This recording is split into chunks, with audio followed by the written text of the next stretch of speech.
On redonnera la parole après et puis on priera ensemble. Donc, merci beaucoup à chacun. Coupez vos micros et puis on vous laisse la place. Merci les amis, Dieu vous bénisse. Merci. Vas-y. Ben, merci à la mission Intérieur Nord et à la mission Intérieur tout court pour votre invitation. C'est vrai qu'on se sent à l'aise à la maison avec vous, hein. Il n'y a pas de souci. Andy, on l'a connu, j'étais son pasteur quand c'était un ado, donc même pré-ado peut-être. Donc ça nous rajeunit pas. Et puis il y a beaucoup de visages que l'on connaît dans toutes ces photos là devant nous, donc on se sent complètement à l'aise. Merci de votre invitation. Merci aussi d'avoir choisi ce genre de sujet pour ce jeûne et prière, parce qu'ils sont importants, ils ont été tabous longtemps, ils ne le sont plus autant aujourd'hui et c'est tant mieux. On est très heureux de pouvoir parler avec vous, vous partager un petit peu aussi de notre vécu, Rachel et moi. Je pense que même si la plupart d'entre vous doivent nous connaître, je pense que ça peut être intéressant pour vous de savoir un petit peu plus qui on est et en fait, comment est-ce qu'on en est arrivé à faire ce qu'on fait aujourd'hui, parce que ça participe à l'explication un petit peu du fardeau que Dieu a mis sur notre cœur. Donc, ma femme a 25 ans, comme tout le monde le sait, hein, mais ça fait 30 ans, ça fait un peu plus de 30 ans maintenant qu'on est mariés et on a eu la joie d'avoir 5 enfants, 5 garçons, dont 3 sont mariés. Et puis, on a célébré l'an dernier 30 ans de ministère. Donc, si vous comptez, on a démarré le ministère en août 91, on s'est marié en octobre 91 et ça fait 30 ans donc qu'on est au milieu des assemblées de Dieu. Et ce qui nous a donné pas mal d'expérience. On a passé 9 ans dans l'est de la France. On a fait une implantation d'église à Altkirch. Alors pour ceux qui connaissent l'Alsace, peut-être que vous savez où est Altkirch, dans le Sundgau. C'est pas très loin de Mulhouse. On travaille avec l'équipe de Mulhouse-Saint-Louis.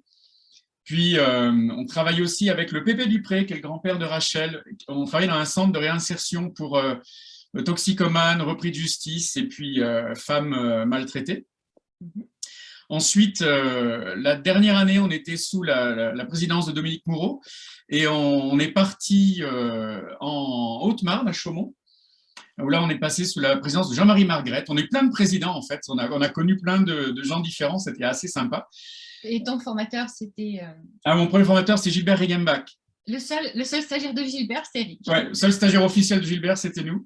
Et c'était vraiment un privilège et un honneur de travailler avec Gilbert. Ceux qui connaissent Gilbert et Denise Regenbach, c'est des gens exceptionnels. Et donc, on est resté à Chaumont à peu près 9 mois en Haute-Marne. Et puis ensuite, on est devenus conjointement les pasteurs de Troyes dans l'Aube. C'est là où j'ai rencontré Andy. Troyes et Chaumont, en fait, et les Bartholos, bien sûr, à Chaumont. Fabien, Christine, tout ça, on s'est connus il y a longtemps. Et en fait, on était pasteurs des deux églises à la fois. Et puis, c'est là que Dieu nous a appelés. N'oubliez pas de fermer vos micros. Merci, Jackie. Donc, c'est à ce moment-là que je vois que Lionel Fouché est là. Donc, il était témoin de notre aventure aussi, que Dieu nous a appelés à partir en mission. Donc, on est parti en Asie du Sud-Est, au Laos, avec nos 5 bébés à l'époque. Et les Fouchés partaient à Saint-Pierre-et-Miquelon cette année-là, et nous, on partait au Laos. Donc, on est restés dans la prière, attachés dans la prière les uns avec les autres. Nous, on partait à la chaleur, on partait au froid. Et en fait, c'est une fois arrivé au Laos que les choses vont se préciser pour nous. Donc, si vous savez ou vous ne savez pas, le Laos est un pays communiste. Et en fait, il était impossible pour nous d'être un couple pastoral là-bas. Et je me suis retrouvé face à un changement radical d'identité dont je n'ai pas eu conscience tout de suite. J'étais un pasteur depuis plus de 9 ans. Et donc, on avait 2 églises en charge, donc 3, 4, 5 messages par semaine parfois. Donc, vous connaissez ça, beaucoup de réunions, beaucoup de gens qui vous posent des questions. Et puis, d'un seul coup, on s'est retrouvé dans ce pays d'Asie. Et là, plus rien. On ne pouvait pas parler la langue, on n'était pas autorisé à être des pasteurs sous peine d'être renvoyés. Donc, c'était compliqué, ce qui a créé en moi une dépression nerveuse. J'ai commencé à faire une dépression sans en être conscient au début, évidemment. La dépression a enclenché un cancer. Et les deux étaient plus ou moins liés l'un avec l'autre. Et ça a pris 2 ans, tout cela. Et puis, à la fin du cancer, à cause de mes traitements, j'ai eu une méningite parce que mes défenses immunitaires étaient très basses. Donc, en fait, ça a été vraiment 2 années extrêmement compliqué, difficile. Et on a pleuré beaucoup, on ne savait pas comment s'en sortir. Et à un moment donné, on a demandé de l'aide. Et à l'époque, il y a très longtemps. Il y a très longtemps. Et à l'époque, on nous a dit, alors, littéralement, on nous a dit, mais vous êtes des pasteurs et des missionnaires, vous êtes des super-héros. On ne peut pas se permettre que vous n'alliez pas bien, priez plus. Je ne sais pas s'il y en a qui se sentent comme des super-héros parmi nous ce soir, mais à l'époque, on ne se sentait pas du tout comme ça. Et d'ailleurs, je pense que ce n'est pas du tout une réalité, mais une étiquette qu'on nous colle souvent dessus. Et on s'est retrouvés au fond du trou sans trouver de l'aide. Et grâce à Dieu, on a réussi à s'en sortir, mais ça a pris du temps et ça a été douloureux. Et quand on s'en est sorti, on s'est dit c'est pas possible on ne doit pas être les seuls à vivre ça. Et effectivement, d'autres missionnaires ont commencé on travaille avec plein de missions quand on était en Asie. L'avantage de travailler dans un pays communiste, c'est que personne n'a son drapeau. On est tous à se serrer les coudes pour survivre sous la pression en fait. Et donc on a vu d'autres ministères, d'autres missionnaires qui souffraient comme nous. C'est un petit peu là la racine en fait de ce que l'on fait aujourd'hui. On s'est dit c'est pas possible Seigneur, il faut que tu nous aides. On a commencé à faire ce qu'on pouvait en tant que pasteur, comme je suis sûre chacun d'entre nous ou vous faisons à notre place, faire du soin pastoral, mais on s'est très vite retrouvé pas suffisant en fait. On a pris conscience en fait que d'être pasteur ne nous avait pas donné les outils. Et un jour, on s'est retrouvé devant un couple et qui nous a vraiment fait part de son urgence et de sa crise. Et on s'est regardé avec Rachel, on s'est dit, mais on ne sait pas faire. On avait cette image, je ne sais pas si vous avez déjà vu ces films américains où il y a quelqu'un qui est face à une bombe et puis ils ont 10 secondes pour désamorcer la bombe et puis un fil bleu et un fil rouge et vous avez une chance sur deux, quoi. Et en fait, c'était un peu ça, l'image qu'on avait, c'est qu'on sait, Seigneur, on ne sait pas ce qu'on fait et puis c'est trop lourd, on n'est pas équipé. Et Paul Casada, qui est là avec nous ce soir, il pourrait vous dire que tout cela, on l'a vécu. Il a été le témoin de tout ce qu'on vivait aussi. Il a été témoin de nos larmes et de nos interrogations de l'époque parce que c'était notre patron et notre papa de la mission à l'époque. Et on s'est posé plein de questions. Et puis, on a crié à Dieu. Donc, on a réussi à aider ce couple tant bien que mal. Mais on a réalisé qu'il nous fallait plus. Et c'est comme ça que vraiment le fardeau est né sur nos cœurs. Et de fil en aiguille, on a rencontré un couple américain qui était dans ce ministère-là, qui nous ont dit, bien, si vous êtes sérieux, venez nous rencontrer et vous passerez une semaine d'intensive avec nous. Et donc, par toutes sortes de miracles, on a pu aller là-bas, on a passé une semaine avec eux et on a compris. Déjà, ça a fait du bien incroyable à notre couple. On en avait vraiment besoin pour respirer, être restauré et qu'on puisse enfin ouvrir nos cœurs sans avoir peur d'être jugé ou quoi que ce soit. Et puis, on a compris que c'était ce que Dieu nous demandait de faire. Donc, on est venu aux États-Unis pour se former. En 2008. Ça fait 14 ans qu'on est là maintenant. Presque 14 ans, oui. Ça fait presque 14 ans qu'on est là. Des fois, on nous demande pourquoi vous êtes aux États-Unis. Parce que des fois, il vaut mieux être loin de son pays natal pour pouvoir aider son pays natal. Donc, je pense que ça a été un bénéfice pour nous d'être loin, pour pouvoir aider la francophonie. Bref, et puis en plus, nos enfants sont ici, sont mariés ici. On sera grands-parents ici. Donc, voilà. Mais on peut voyager et merci Seigneur pour ça. Donc, on s'est formés. Et puis, effectivement, on a démarré ce ministère à plein temps maintenant, après avoir créé notre association. Et on a fait combien d'intensifs? 200 presque 250. Ouais. 250. Merci, Patrick Boudien, d'avoir osé partager que tu as fait une intensive avec nous. Quand Patrick dit on a beaucoup pleuré, c'est pas nous, c'est eux. Une intensive, c'est... Des fois, on pleure avec eux quand même. Ouais. On pleure de joie à la fin. C'est vrai que tout le monde devrait pouvoir avoir la joie de bénéficier de cela et le privilège de bénéficier d'aide, en fait. Parce qu'on se rend compte que même si on va bien de l'extérieur, des fois on ne va pas bien de l'extérieur d'ailleurs, mais même quand on va bien, on peut toujours aller encore mieux. Et je crois que cet esprit veut toujours aller chercher des racines pour qu'on puisse finir la course. Le but du jeu, c'est de finir la course. Le but de nos conversations, ces trois soirs, vont être de nous assurer que vous alliez bien, de vous donner des clés pour que vous alliez bien, vous, en tant que personne, en tant qu'individu, en tant que couple, en tant que famille et dans votre ministère. Bien sûr, ce que Marie-Christine Barthaud disait, on vous a déjà beaucoup écouté, c'est vrai, vous nous avez sans doute déjà beaucoup écouté. Les choses qu'on va vous partager sont basiques, mais tellement essentielles. Nous, on les vit, on les enseigne, on les vit, et pourtant, il faut qu'on fasse des check-ups régulièrement. Donc, on va vous inviter à faire un check-up, on dit un bilan, à faire un bilan pour vous-même.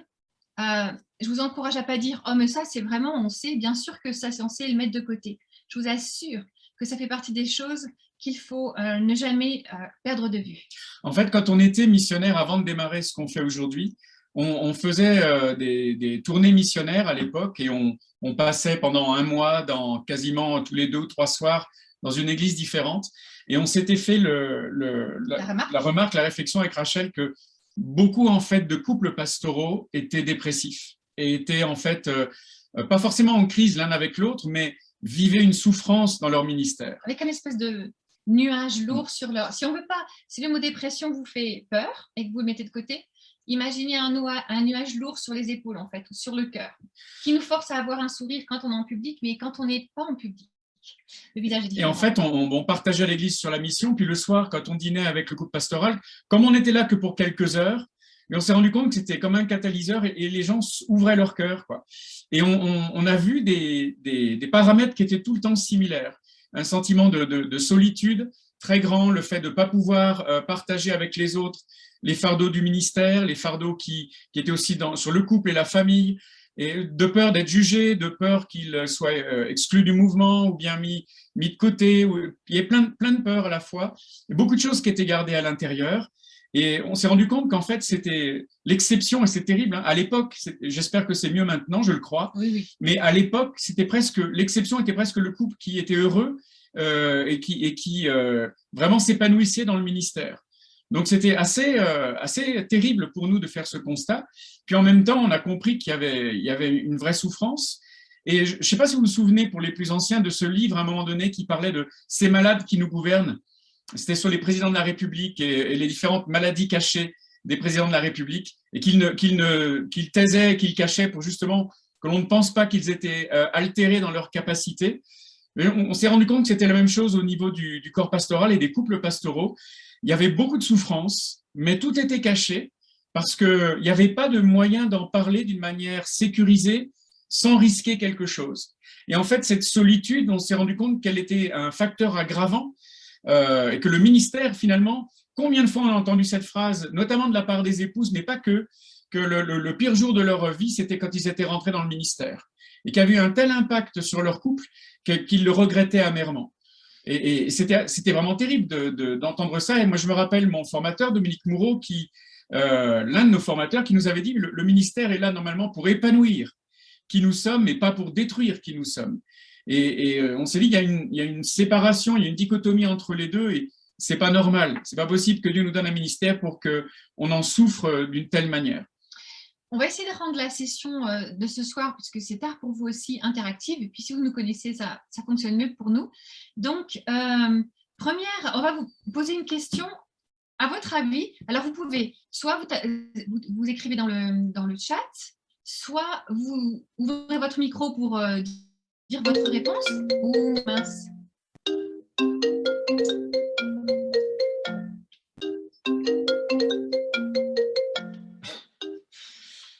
J'espère qu'on ne vous a pas perdu. Alors, est-ce que vous êtes là?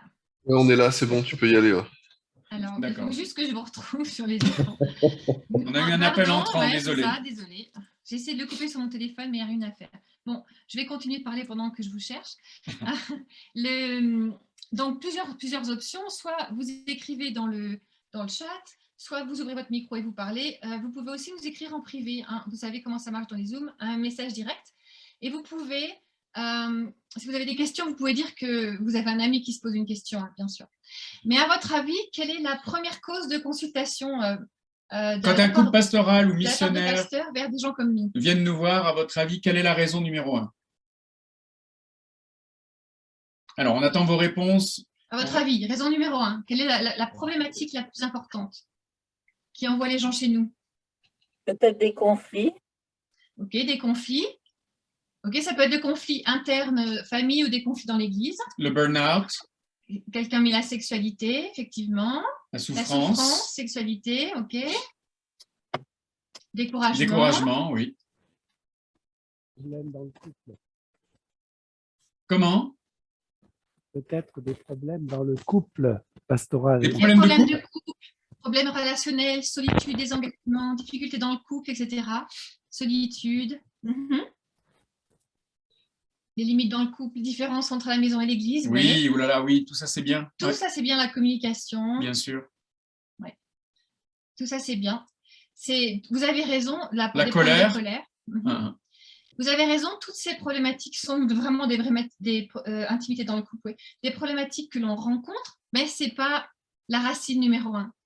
Il y a vraiment un moment où quand on sert Dieu, on perd le nord en fait. On perd le nord et tout est mélangé et on ne sait plus qui on est, on se perd dans le ministère.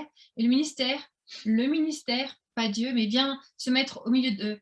vient prendre la place de notre vie, vient prendre la place de notre couple, de nos enfants, etc. Et la racine numéro 1, elle ne se trouve pas dans tout ce que vous avez énuméré. Tout ce que vous avez énuméré sont des conséquences de ce que l'on va voir aujourd'hui, en fait. Ouais. Quel est votre plus grand défi? Maintenant, on va vous demander d'être un tout petit peu vulnérable. Hein. Patrick a dit que vous l'avez été et que c'était un lieu où vous pouvez l'être. Pareil, vous pouvez nous le mettre en direct si vous ne voulez pas le mettre en premier, mais quel est votre plus grand défi à vous en tant qu'individu, pas en tant que pasteur, hein, en tant qu'individu dans votre cadre de vie? Quel est votre plus grand défi? Si on vous avait, donc vous pouvez le taper hein, dans le chat ou nous l'envoyer en privé ou le dire à haute voix comme vous voulez. Mais si on vous avait tout seul sur notre canapé, ça serait quoi la première chose que vous voudriez aborder avec nous? C'est quoi votre plus grand défi dans votre contexte à vous? Rester intègre. Oui, rester intègre. Être authentique. C'est dur ça, le fameux masque dont on a parlé aussi. Être authentique. Ah, il y a moins d'enthousiasme là. Les temps de communion avec Dieu, très bien, l'équilibre de vie, l'orgueil, joindre tous les bouts, c'est vrai, il y a tellement de choses à faire. Donc, vous voyez, on ne donne pas les noms, hein, donc vous pouvez y aller tranquillement. L'hygiène de vie, oui. Garder l'enthousiasme du début, oui. Oui. Être au bon endroit pour faire exactement ce que j'ai à faire, oui, ça a référence à notre appel, absolument. Réussir à tout faire, le caractère propre, on va toucher tous ces points-là, c'est super. On va prendre le rôle du sauveur, ça c'est super important aussi, très bien. Garder notre relation avec Dieu constante, oui. Ok. Je m'attendais à voir solitude. Faire face à l'injustice. Oui. Je m'attendais à voir solitude et le mot solitude n'est pas beaucoup venu, donc bravo la MI, parce que je pense que l'initiative depuis des années de connecter a vraiment remis ce problème à une autre étape. On va aborder deux problématiques, on démarre avec celui-là, deux problématiques qui vont peut-être vous surprendre, mais il y a deux grandes tendances aussi dans le ministère que personne n'a abordées. On se retrouve des fois avec des personnes, des pasteurs, des couples pastoraux, qui souffrent soit de burn-out, donc là tout le monde connaît, d'épuisement. Tout le monde le connaît, mais on a aussi des cas où les couples ou les personnes souffrent de bored-out. C'est-à-dire d'un épuisement dû à l'ennui, c'est-à-dire au manque de motivation, mais aussi au manque de travail à réaliser, à la perte de la vision et ne pas savoir exactement quoi faire de ces journées. Donc ça peut sembler surprenant, mais je me souviens que un certain pasteur m'avait dit une fois qu'il rencontrait plus de ses collègues souffrant d'un ennui dont ils ne savaient pas quoi faire de leur journée ou comment s'organiser, plus que de ceux qui souffraient d'épuisement. Donc, on voudrait déjà toucher ces deux-là pour peut-être en donner une définition et voir un petit peu comment on peut le gérer. C'est vrai que quand on se retrouve être un pasteur à plein temps, dans la région comme la région parisienne, on a un travail en même temps que le ministère, donc ceux-là sont rarement atteints par un phénomène d'ennui, mais c'est vrai que quand on quitte un travail dans le monde séculier et qu'on se retrouve du jour au lendemain, soit dans une équipe, soit seul, à tout piloter, il peut y avoir un authentique je ne sais pas comment faire, parce que quand on est dans une entreprise, par exemple, on a un emploi du temps qui est défini avec des tâches à accomplir, qui est défini d'en haut et on a à appliquer ce que l'on nous donne. Mais d'un seul coup, peut-être que certains d'entre nous n'ont pas l'habitude de gérer eux-mêmes leur temps et qu'ils peuvent se retrouver, ils ou elles, face à « je fais comment maintenant ?» et « je m'organise comment ?» Et c'est une espèce de solitude parce qu'on ne peut pas dire à l'autre, écoute, toi, comment tu fais? Moi, je ne sais pas comment occuper mes journées, je ne sais pas vraiment comment m'occuper des gens qui me sont confiés. Ça revient plus souvent qu'on peut l'imaginer. Peut-être que vous êtes surpris d'entendre cela de notre part, mais ça arrive aussi.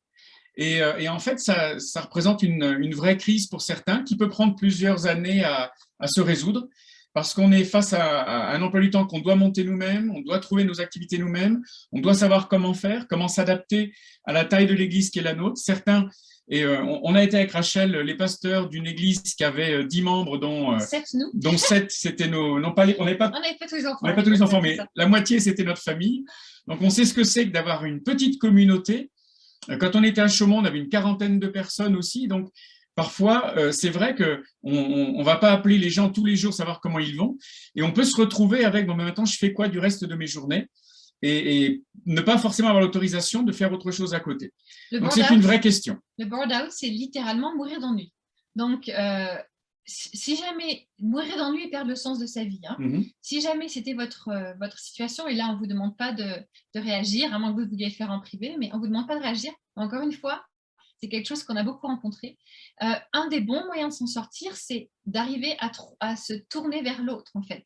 Chercher un service, essayer de travailler avec les autorités de votre ville, regarder avec d'autres pasteurs, si vous pouvez mettre vos forces en commun, venir les aider, parce qu'il y en a peut-être un à côté de vous qui se noie sous les tâches, etc. Donc, tournez le regard vers l'extérieur au niveau du board out. Et puis, peut-être mettre en marche aussi demander au Seigneur de vous donner d'autres idées pour atteindre les gens de votre ville en mode access, faire de l'évangélisation différemment en mettant en place des services pour la communauté autour de vous. Je ne vais pas donner d'exemple parce que peu importe. Mais donc, ne restez pas seul face au board out. On ne va pas y rester très longtemps, mais si c'est votre cas, ne restez pas seul parce que sinon, c'est un trou noir qui grandit. Sachez que si c'était votre cas, vous n'êtes pas la seule personne puisque nous, on en rencontre régulièrement. Et c'est souvent un manque de communication, de savoir comment s'organiser. Donc, je pense que ce que fait la mission intérieure, là, c'est vraiment capital. Ça va permettre, en prenant contact avec d'autres, d'ouvrir les partenariats. S'il y a d'autres pasteurs dans votre ville, même d'autres dénominations, n'hésitez pas à les contacter. Il y a toujours possibilité de faire des choses avec eux. Mais la main tendue de la mission Intérieur Nord, c'est aussi de ne plus être seul dans votre ministère et simplement de voir comment les autres font. Et ce n'est pas une honte ni un drame de se dire je ne sais pas en fait comment m'organiser, ou ça fait des années que je cherche et je n'ai pas vraiment trouvé quelque chose qui me satisfasse. Donc, on peut toujours en discuter. Si vous êtes traversé ce problème, il y en a d'autres qui l'ont traversé avant, qui peut-être ont trouvé des solutions. Donc, n'hésitez pas à prendre contact et à partager ce besoin d'avoir une méthodologie de travail qui soit peut-être plus efficace pour mieux occuper votre temps. Ensuite, le burn-out. Alors ça, c'est le plus célèbre des deux et on l'emploie à toutes les sauces aujourd'hui et c'est un peu le danger quand il y a un nouveau thème de psychologie qui arrive dans tous les magazines, etc. C'est qu'on peut rapidement penser que l'on est en épuisement, mais il faut savoir que l'épuisement, le véritable épuisement, a des paramètres médicaux qu'il faut bien connaître pour pouvoir savoir faire la différence entre ce qui, la plupart du temps, est une période de stress extrême. Quelle est la différence entre un excès de stress et un excès qui va amener un véritable épuisement? Les deux sont très différents l'un de l'autre et on voudrait vous donner quelques clés pour savoir où est-ce que vous en êtes, si vous êtes dans une zone où vous vous sentez vraiment fatigué et constamment stressé, mais arriver à reconnaître les symptômes pour pouvoir faire attention et comment réagir dans ce cas-là. Donc, quand on est stressé, c'est quand on se lève le matin et qu'on se dit « vite, il faut que je boive un peu plus de café pour terminer la journée ». C'est comme un train qui s'emballe en fait. On n'est pas du tout dans le bored out, dans l'ennui à mourir, mais on est dans une activité qui s'accélère. On a l'impression que nos journées n'ont pas assez d'heures, que Dieu s'est trompé quand il a créé les 24 heures, qui inclut les 8 heures de sommeil indispensables. Et on se dit, bah aussi, il y a une erreur. Et on remplit les jours de la semaine, on remplit les agendas, et c'est comme une fuite en avant, en fait. Le rythme s'accélère, on boit plus de café, et on est dans une espèce de stress de terminer le projet, d'en démarrer un autre, et on est vers une course en avant. À ce moment-là, les projets nous tendent. Les projets peuvent nous énerver, et on arrive à la fin de la journée, on est en sentiment de ne pas en avoir fait assez et de ne pas avoir accompli les objectifs. Ça, c'est quand on est en zone de stress et on a vraiment l'impression que le moteur s'emballe. Alors, si on peut vous donner une image, une zone de stress, c'est comme si on prenait un élastique et qu'on le tende et qu'on le maintienne en tension pendant longtemps. Au bout d'un moment, vous allez avoir l'élastique qui va blanchir et les fibres commencent à faiblir. Donc, si vous relâchez la pression sur l'élastique à ce moment-là, en fait, vous redonnez son élasticité à la membrane et tout revient dans l'ordre. Ça, c'est une saison d'hyperstress. Maintenant, quand on passe dans le burn-out, déjà, le burn-out officiellement diagnostiqué, il faut savoir que pour en sortir, il faut 6 mois, je suis très généreuse, parce qu'on est plutôt dans les 2 ans, hein, entre 6 mois, 2 ans, 3 ans. On a soigné, traité des missionnaires qui étaient en burn-out. Je pense à un couple en particulier, pas des Français. Elle n'est toujours pas mieux. Hein. La dame, ça fait plus de 3 ans, 3-4 ans, et elle était hyper active, et d'un seul coup, elle est tombée dans le trou. Du jour au lendemain, elle ne s'est plus levée. Parce que quand on tombe dans le burn-out, c'est comme si on avait été au bord d'un trou, et on avait fait un pas en avant, 3 pas en arrière, un pas en avant, 3 pas en arrière, dans les périodes de stress, là. On sent le trou arriver, on fait un pas en arrière. Et puis, quand on tombe en burn-out, on tombe dans le trou et on est au fond du trou. Vraiment, comme si d'un seul coup, on s'écroule. Et les gens qu'on a vus dans ces cas-là, un matin, ils ne se lèvent plus. C'est terminé. Pourquoi d'un seul coup, l'élastique a cassé et ça va être compliqué de se relever. Alors, qu'est-ce qui se passe dans ces cas-là?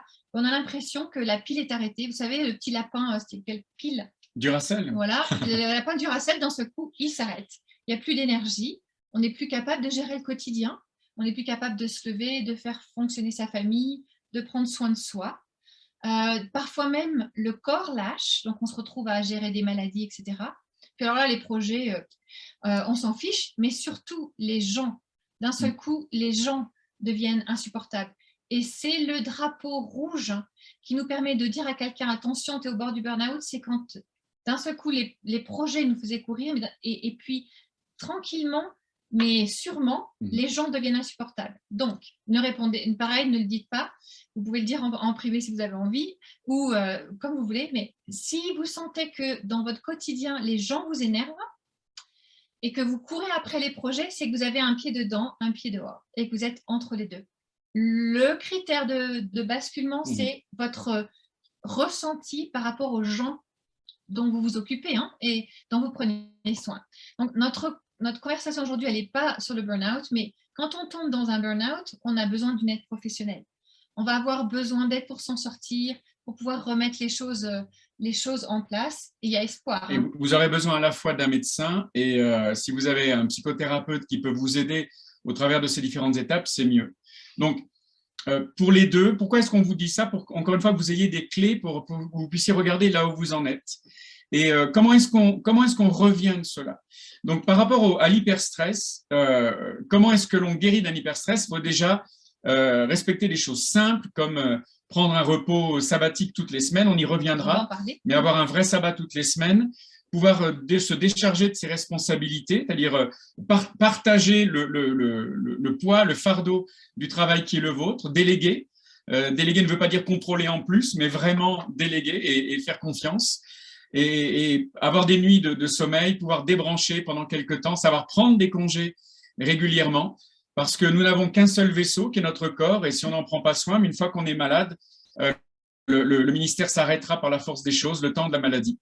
Donc, c'est important de reconnaître si on est dans une zone d'hyperstress, et si on est dans une zone d'épuisement, alors c'est vraiment intéressant, parce que le protocole médical de gestion de l'épuisement ressemble exactement, presque mot pour mot, à la façon dont Dieu a pris soin d'Élie une fois que Élie a eu ce burn-out, a eu cet épuisement et qu'il s'est enfui dans le désert après les menaces de la reine. Oui. Je vais faire juste une petite parenthèse. D'ailleurs, si jamais, pour ceux qui ont des doutes par rapport à la psychologie, il y a de tout, hein. Il y a de tout à manger et à boire, mais la psychologie que nous, on utilise, elle a été calquée sur plein de techniques que l'on trouve dans la Bible, en fait. On trouve Dieu est très psychologue avec les siens, avec ses enfants. Et un des joies d'être aux États-Unis, c'est qu'on a accès aux recherches dans le monde de la psychologie, psychothérapie, etc. Et les grands leaders sont des chrétiens. Sont des chrétiens qui impulsent les valeurs bibliques, les techniques que Dieu nous a données pour faire avancer les techniques que le monde utilise.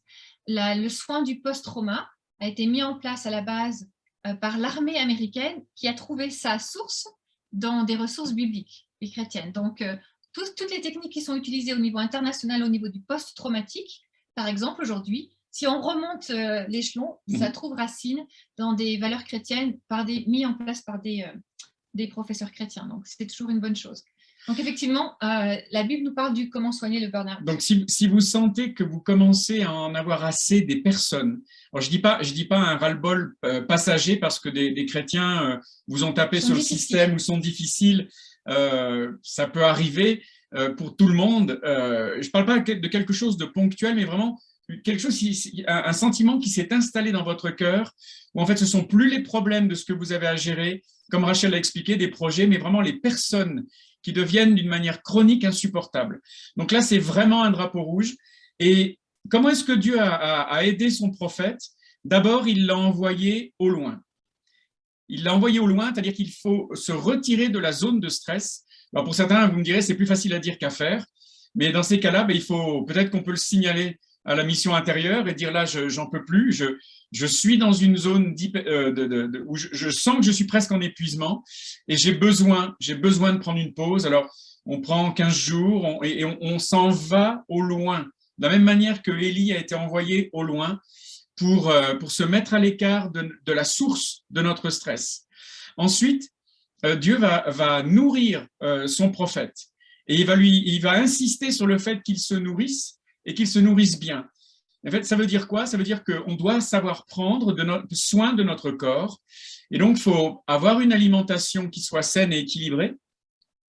Prendre soin de son corps, c'est extrêmement spirituel.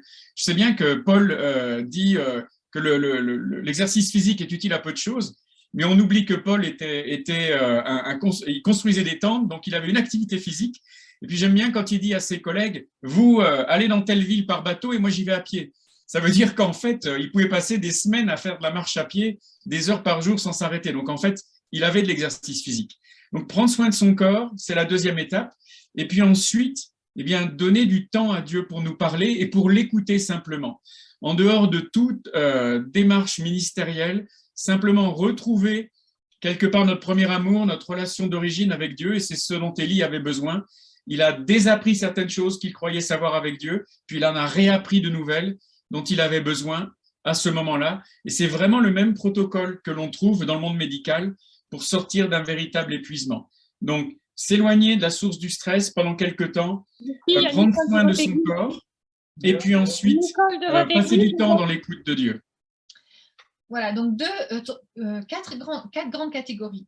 Les gens qui sont en burn-out, donc comme Élie l'était, en épuisement. Les gens qui s'ennuient à mourir, en bored out, et c'est un vrai état aussi. Et puis, les gens qui sont satisfaits dans leur ministère, hein, c'est le but, que, comme tu l'avais dit, le ministère, il n'est pas fait pour nous détruire, mais nous permettre d'aller bien. Quand Moïse rencontre le buisson ardent, où Dieu va lui parler d'ailleurs de son appel et de sa mission, ce qui est remarquable, ce que l'on peut remarquer dans cette rencontre de Moïse, c'est pas qu'il rencontre un buisson ardent, un buisson en feu, parce que nous au Colorado, on en voit partout des buissons comme ça. C'est comme vous voyez dans les westerns, ouais, en anglais on dit des tumbling weeds, des herbes qui roulent. Oui. Des herbes qui roulent, et puis il fait tellement chaud. Vous avez peut-être entendu parler des feux au Colorado il n'y a pas très longtemps. Il fait tellement chaud que on est tellement proche du soleil, le soleil tape dessus et le buisson s'enflamme. Ça, c'est classique. Ce qui était anormal, qui sortait de la norme dans ce que Moïse a vu, c'est que le buisson, il ne se consumait pas. Très belle image du ministère qui ne consume pas celui qui le porte. Donc, vous êtes... ça, c'est le premier bilan qu'on vous demande de faire. Est-ce que vous vous sentez dans un stress / burn-out, épuisement? Est-ce que vous vous sentez dans une situation d'ennui à mourir? Et qui peut créer de la fatigue physique et intellectuelle. Ça ne veut pas dire que vous n'êtes pas fatigué, ça veut dire que vous avez perdu le sens de votre vie. Ou est-ce que vous êtes dans une saison de votre vie où vous vous dites non, moi ça va bien, je vis à fond mon ministère et je suis épanouie de tous les côtés. Faites le bilan pour vous-même. Et pour revenir au démarrage de notre conversation, la raison numéro 1 pour laquelle quelqu'un dans le ministère vient nous consulter, quelle que soit son origine, son contexte de service, la langue qu'il parle, la raison numéro 1, c'est qu'il y a dans la vie de cette personne une inversion des priorités que Dieu veut. Et un jour, une femme de pasteur, pas française, nous a dit à la fin de la semaine intensive, leur priorité était complètement à l'envers. Elle a dit, mais en fait, on a marché toute notre vie de ministère sur la tête et on se demandait pourquoi on avait mal à la tête et pourquoi ça marchait moins bien. Je trouvais que c'était une très belle image. Quand nos priorités sont inversées, c'est comme si on marchait sur la tête, en fait. Ça marche moins bien et ça fait mal au crâne. Et cette inversion entraîne souvent une crise d'identité. Si je reviens un petit peu sur mon propre témoignage, donc j'avais que 9 ans à l'époque ou 10 ans de ministère, et en fait, j'avais enseigné ces choses-là, mais je ne m'étais pas rendu compte à quel point mon identité était liée au fait que j'étais un pasteur.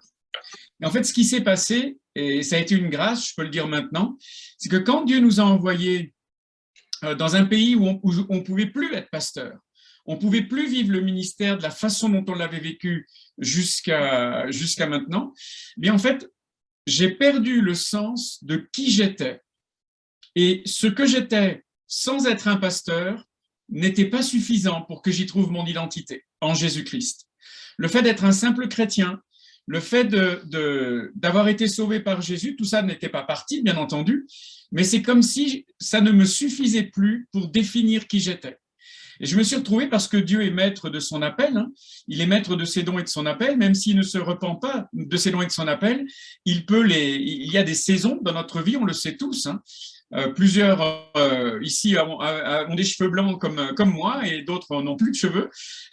Et donc, vous avez des saisons dans votre ministère, vous le savez, et Dieu est souverain là-dessus. Et pour moi, ce qui s'est passé, c'est que j'ai perdu le sens de mon identité parce qu'en fait, ça faisait des années que mes priorités s'étaient inversées subtilement, doucement, sans que je m'en rende compte complètement. Je pouvais prêcher là-dessus, mais il y avait une différence subtile entre ce que je prêchais et ce que je vivais réellement. Et j'avais toutes sortes de justifications spirituelles qui venaient me faire dire que c'était OK. Et la première d'entre elles, je dirais, c'est que Dieu bénissait notre ministère. Quand on était pasteur à Troyes et à Chaumont, on était heureux, ça allait bien. Je crois que ceux qui nous connaissent à l'époque pourraient le confirmer. On était vraiment heureux dans ce qu'on faisait, les églises se portaient bien. Et on avait le sentiment que… Oui, Fabien, merci de ton soutien. Peut-être que, je ne sais pas si j'aurai l'occasion de vous le dire, mais sans Fabien et Christine, on ne serait même plus en vie aujourd'hui. Ce sont des gens qui ont très, très compté dans notre vie. Beaucoup. Oui, on parle d'un accident de voiture, une nuit pour la France, où ma voiture a failli tomber par-dessus… dans un précipice au Laos. Et je serais morte avec 4 de nos enfants. Ouais. Ouais, c'est vrai. On vous racontera peut-être si on a le temps. Il ne faut pas lancer les missionnaires sur leurs histoires de missionnaires, non, sinon vous vous en sortez plus. Là. On s'en sort plus. Mais en fait, parce que notre ministère rencontrait du succès, c'est-à-dire que les églises grandissaient, qu'elles étaient heureuses et que ça se passait bien, j'avais le sentiment induit que ça voulait dire que Dieu était d'accord avec ma façon de vivre ma foi et de vivre mon ministère. Et j'avais pas conscience qu'il y a une différence entre qui je suis en tant que fils ou fille de Dieu et puis qui je suis en tant que serviteur ou servante de Dieu. Et que l'un est en fait beaucoup plus important que l'autre. Et classiquement, je me suis pris les pieds dans le tapis et je me suis fait piéger. Et il n'y avait pas de mauvaise intention ni de malice là-dedans, mais c'est un piège classique. Et quand on s'est retrouvé au Laos, où je me suis retrouvé sans avoir la casquette de pasteur, sans plus que des gens aient besoin de moi, sans qu'on me pose de questions, je ne pouvais même pas parler la langue comme quelqu'un de 2 ans dans le pays. Mes pauvres enfants, je leur parlais bien encore de l'évangile tous les matins, il fallait qu'ils se convertissent, mais ce n'était pas suffisant pour exister en tant que pasteur. Je me suis retrouvé tout nu spirituellement, et c'est là que j'ai pris conscience que en fait, j'avais besoin de quelque chose de plus profond dans mon intimité avec Jésus, sans que ce soit rattaché à un ministère donné ou à mon ministère. Et j'aimerais vous poser la question, Je sais que c'est une question qui est difficile à répondre si on n'y est pas confronté vraiment, mais à votre avis, qui seriez-vous si du jour au lendemain, vous ne pouviez plus du tout exercer de ministère, quel qu'il soit? Est-ce que ce qui resterait, à vos yeux, serait suffisant spirituellement pour être heureuse ou heureux dans votre croissance avec Jésus, dans votre marche avec Dieu? Et c'est une question qui fait peur. Hein. Et je pense que c'est bon d'oser se la poser et de se dire, Seigneur, montre-moi si mon identité n'est pas trop impliquée dans ce que je fais dans le ministère. C'est super important de pouvoir y répondre. Patrick, tu veux parler? J'ai l'impression que tu veux parler. Parce qu'on est en train de discuter avec Bruno, alors en rigolant, je dis quand t'es plus... Bon, je vous le dis comme je l'ai dit à Bruno, hein, j'assume. Hein. Non, tu peux pas, mais des fois, quand on n'est plus rien, en fait, on est un vieux slip, quoi. Ça sert pas à grand-chose. Hein. Et en même temps, des fois, je me dis, en fait, on a des fois, notre ministère, il est tellement centré sur nous qu'à un moment donné, on dit, si je suis plus pasteur, quel est mon sentiment d'utilité? À quoi je sers en réalité? Où est-ce que je suis utile? Et même, en fait, t'enlèves la conception, comme tu disais, t'enlèves la conception de pasteur, même par rapport à la famille. Mais tu dis, si je suis plus ça, qu'est-ce que je suis, en fait, par rapport aux autres? Donc, c'est pour ça que je pense qu'il ne faut pas qu'il y ait que le ministère. Il faut qu'il y ait autre chose à côté qui fait que tu existes en tant qu'individu. Voilà. Et avec des projets autres que l'Église, qui fait qu'à un moment donné, c'est pas que centré là-dessus, quoi. Mais ce que je disais à Bruno, en fait, on est tellement... Enfin, moi, je me rends compte, en fait, on est dans les confidences, hein, mais je veux dire, moi, je suis petit-fils de pasteur, et je vois la conception de mon grand-père, qui était déjà 2 générations avant moi, et comment moi, en tant que petit-fils de pasteur, on dit avec le grand-père que tu as eu, tu dois être comme ça. Puis en fait, on vous met l'armure de Saül qui vous écrase, et tu dois être comme ça, tu dois faire, et tu dois, sauf qu'au bout d'un moment, c'est un truc de dingue, c'est-à-dire que on n'a plus de vie, on n'a plus même les caractères, ils sont différents, je pense que les ministères, ils sont différents. Et en même temps, t'es complètement, t'es complètement écartelé dans ce côté, de tous les côtés. C'est monstrueux, quoi. Ouais. Merci Patrick. Ouais. C'est la racine numéro 1 de tout ce qu'on a décrit avant. Le passage à la retraite, on va en parler dans la 3e journée. Alors oui, il y a Gérard Vergnol. Oh, pardon. De toute façon, tu as écran public. Oui, tu as écran public. Mais je t'embrasse, j'en profite pour t'embrasser. Il y a 30 ans que je ne t'ai pas vu. Mais on en parle dans la 3e journée. Ouais. On va parler de ça, en fait, ce dont on est en train de parler. Pourquoi c'est si important de savoir qui je suis, indépendamment de mon ministère? C'est parce que durant toute une vie, on va traverser de multiples transitions. Et en fait, mon ministère va prendre des formes différentes qui ne vont pas cesser d'évoluer. Mais la seule chose qui va rester authentique et identique et qui est indépendante, c'est mon identité en Christ. Et donc, si j'investis vraiment dans mon identité en Jésus-Christ, peu importe la forme que prendra mon ministère, et là, il écrit le passage à la retraite, et c'est sûr que c'est peut-être la transition la plus complexe pour quelqu'un qui a été super actif à gérer, mais en même temps, Dieu ne nous tend pas un piège. À la retraite ne veut pas dire la mise au placard, on va parler vrai, hein, comme Patrick nous y encourage. C'est pas parce que je suis parti à la retraite que je suis au placard. Maintenant, est-ce que je vais encore être après avoir été tellement? Ça, c'est une question qui est vraiment légitime. Mais plus j'aurai investi dans qui je suis en Jésus, indépendamment du ministère, et d'être bien dans ma peau en tant que chrétien, moins la transition sera douloureuse vers une étape où peut-être je serai moins actif.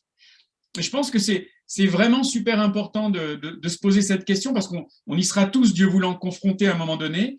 Et moi, je ne crois pas que la retraite, c'est une mise au placard du tout. Je pense que je vous encourage à lire le futur livre de Paul Casada sur Vieillir heureux. Hein. Mais je pense que le plan de Dieu, comme il est dit dans un psaume, hein, c'est vraiment d'être rassasié dans nos vieux jours et de continuer d'avoir un vrai impact spirituellement.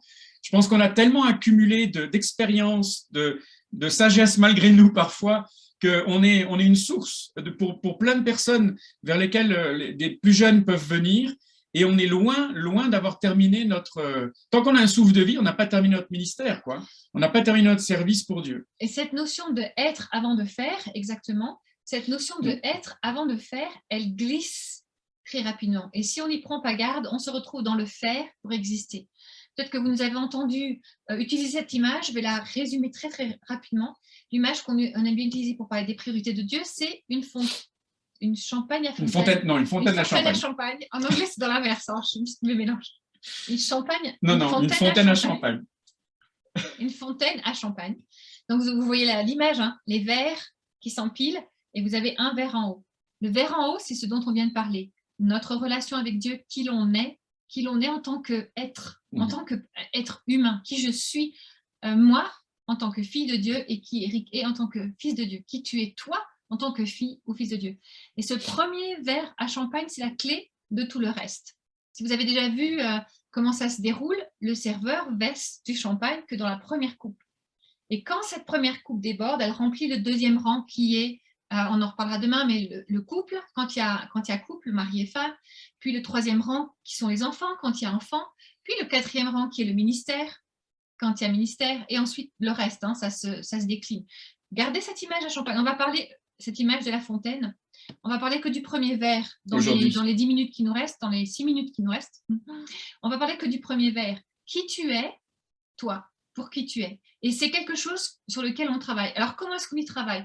On y travaille en s'assurant que notre relation avec Dieu, elle soit indépendante de notre ministère. Alors, peut-être avant que tu parles solution, Okay. Je voudrais Moi, j'aime bien parler solution. Se dire comment est-ce que ça marche en fait, comment est-ce que ça arrive. Je vais vous parler de mon cas et peut-être que le vôtre est similaire et peut-être pas du tout. Patrick, ça va si on dépasse un peu? Nous, on a jusqu'à 22 heures. D'accord. Dépasser un peu, c'est pas grave. Ça marche. Merci Patrick. Je te fais une bise sur le front. Ce qui est difficile pour moi vu ta taille par rapport à la mienne. Ça s'est passé comment en fait? Mes temps de lecture de la Bible, donc Dieu me parlait pendant que je lisais la Bible, et puis il sortait des idées. Et j'ai commencé à prendre un calepin et à noter ces idées. Et petit à petit, en fait, je me suis retrouvé à lire, pendant que je lisais la Bible pour moi, en fait, ça devenait un temps de préparation de messages. Je me rappelle à l'époque, j'avais 4-5 messages par semaine, hein, souvent à préparer, minimum 3, et puis jusqu'à 5. Donc, en fait, spontanément, je prenais des notes et puis je préparais des messages à la suite de ce que j'avais lu. Et là encore, il n'y a pas de problème. Dieu nous parle souvent à nous pour qu'on puisse, ensuite on nourrisse le peuple, le troupeau qui nous a confié. Mais ce qui était au début ponctuel est devenu quasiment une habitude. C'est-à-dire que je lisais ma Bible pour, en fait, à la fin, préparer des messages pour l'Église. Puis au travers de cela, je me nourrissais un petit peu, mais le rapport s'était inversé. Et même chose par rapport à ma vie de prière. Je priais toujours pour ma famille, mais de plus en plus, j'y intégrais des prières pour l'Église, des prières pour les gens avec qui on travaillait, etc., etc. Donc, en fait, insidieusement, sans m'en rendre compte, petit à petit, en fait, ma vie privée, spirituelle, est devenue complètement mélangée avec ma vie ministérielle. Et comme je vous le disais tout à l'heure, j'ai pas vu de souci à ça parce que Dieu bénissait. Et je dirais que c'était le piège quelque part, c'est qu'il y avait une bénédiction de Dieu sur les prédications, sur le travail avec les deux églises. Et finalement, il y aurait eu, je ne vais pas dire que Dieu s'est trompé, hein, parce que je crois que j'avais besoin d'apprendre tout ça. Mais il n'y aurait pas eu le succès de cette manière. Je me serais dit, bon, ben, peut-être qu'il faut que je réforme quelque chose. Ou peut-être que tu aurais fait plus de ministères. Ou peut-être que j'aurais encore fait plus de ministères, c'est possible aussi. Mais finalement, le fait que ça marche bien, je me suis dit, bah, Dieu doit être d'accord. Donc, j'ai continué dans ce même mécanisme sans m'en rendre compte et tout est devenu mélangé. Et donc les solutions. Les solutions. Séparez, vous avez peut-être entendu le dire aussi. Prenez 2 Bibles, au minimum, une version différente pour votre lecture personnelle. Si vous suivez en ligne, prenez vos notes dans un autre carnet de notes. Séparez bien vos temps de personnel avec Dieu de vos temps de ministère. Si vous avez des horaires de ministère, ben, ne priez pas pour votre famille, votre relation avec Dieu pendant vos horaires de ministère. Si vous aviez c'est toujours ce qu'on disait, hein, si vous aviez un boulot à l'usine, ben, vous ne prendriez pas votre Bible en disant « Désolé patron, je prends une demi-heure avec mon Dieu. » quoi. Non, on sépare les deux choses, donc séparer.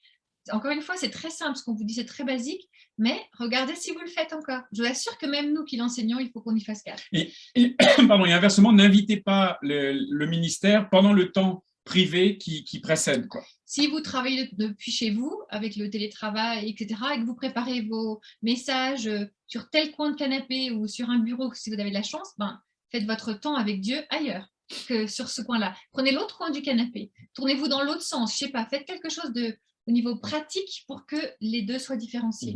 C'est très important de ne pas mélanger les deux. Nourrissez-vous spirituellement. Quand on est dans le ministère, on donne beaucoup. On en parlera demain. On peut en parler maintenant. Non, on va pas en... on en parlera demain, je pense. Bref. Lynn. Ok, on en parlera quand on sera prêt. Quand on sert, on fait du ministère, on a parfois du mal à se ressourcer, à trouver de la nourriture pour nous. Les enfants de pasteurs vivent ça aussi. Je ne sais pas comment sont vos enfants, ceux qui sont dans le ministère, mais nos enfants, quand ils sortent d'un message, il a intérêt à avoir été bon, le gars, parce que, ou la dame d'ailleurs, parce qu'ils vont décortiquer, analyser, les enfants de pasteurs, décortiquer, analyser le message.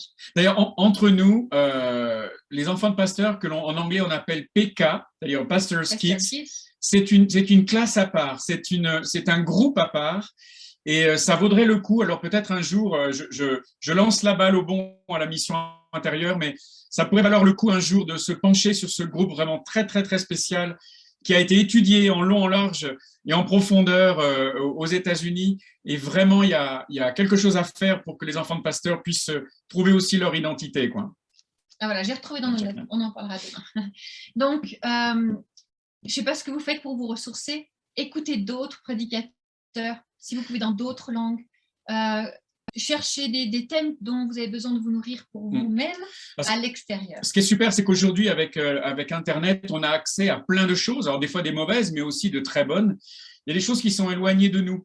Donc, de la même manière que c'est super important d'avoir une Bible de travail et une Bible privée, comme Rachel expliquait, avec une traduction différente, et vous vous promettez que jamais vous ferez de message à partir de cette Bible-là, c'est que dans votre relation privée avec Jésus. Mais c'est important aussi d'écouter sur Internet ou si vous ne pouvez pas vous déplacer physiquement, d'aller écouter d'autres personnes, d'autres ministères, d'autres familles de ministères, peut-être des baptistes, peut-être qui sort de l'ordinaire pour vous, des ultra-charismatiques. Et puis, on est suffisamment adulte et mature pour savoir faire le tri entre ce qui est bon et ce qui l'est moins. Mais je pense que c'est important que vous trouviez des orateurs qui vous plaisent, qui vous parlent et qui vous ressourcent, parce qu'on a besoin, nous aussi, de se nourrir à différents endroits pour s'enrichir, et puis aussi que ça nous fasse du bien pour que nous, après, on puisse redonner. Ensuite, une autre clé qui est très importante et qu'on voit beaucoup avec les pasteurs, est-ce que vous savez parler d'autre chose que du ministère? Patrick, tu l'as touché un peu du doigt. Est-ce que vous avez d'autres centres d'intérêt que le ministère? D'autres choses sur lesquelles vous êtes des experts, en fait. Si vous vous grattez la tête en vous disant, en fait, non, je parle vraiment que du ministère, vous pouvez brancher Eric sur les appareils photo, les montres, l'histoire. L'astronomie, enfin plein de choses. Il peut tenir plusieurs heures de conversation. Si on n'y fait pas attention, l'œuvre de Dieu peut devenir vraiment comme un vampire de notre vie. Et vous connaissez peut-être le rugby, c'est bien. Voilà. Le rugby, ah oui, le rugby, bien sûr, bien sûr. Le plus beau des sports au monde, bien sûr. C'est un sport très chrétien, on s'embrasse et tout, dans les mêlées, on se fait des bisous. Il ne faut pas brancher Eric sur le rugby maintenant. Mais c'est terrible de voir combien, en fait, certains pasteurs n'ont plus aucune discussion en dehors du ministère. Vous pouvez les brancher sur n'importe quoi. C'est comme un compas qui revient au bout de 2-3 minutes, ils repartent, parce que plus rien, ils repartent sur le ministère, parce que plus rien d'autre n'a d'intérêt. Et je ne sais pas si vous vous rappelez de la petite anecdote sur Saint François d'Assise. Saint François d'Assise était une fois, donc il était chez lui à Assise, et un jeune moine est venu le voir, et il lui avait demandé audience, et quand le jeune moine se présente vers Saint François d'Assise, il le trouve en train de s'occuper de ces oiseaux, je crois, d'animaux, etc. Et Saint François d'Assise voit que le jeune moine est super déçu, et il lui demande, mais pourquoi est-ce que vous avez un visage tout triste? Et le moine lui dit, mais je m'attendais à ce qu'en fait, je sois en train de vous trouver, en train de méditer la Bible et de prier à genoux, etc., mais pas en train de faire quelque chose d'aussi inintéressant et inimportant que de vous occuper d'animaux. Et en fait, Saint François lui a dit, mais c'est comme un arc que l'on détend, et dont on retire la corde pour que le bois se détende. Si je suis constamment en tension, le jour où j'ai besoin d'exercer le ministère, ça va briser. Si vous ne détendez pas l'arc, il va se briser quand vous allez mettre une pression supplémentaire dessus.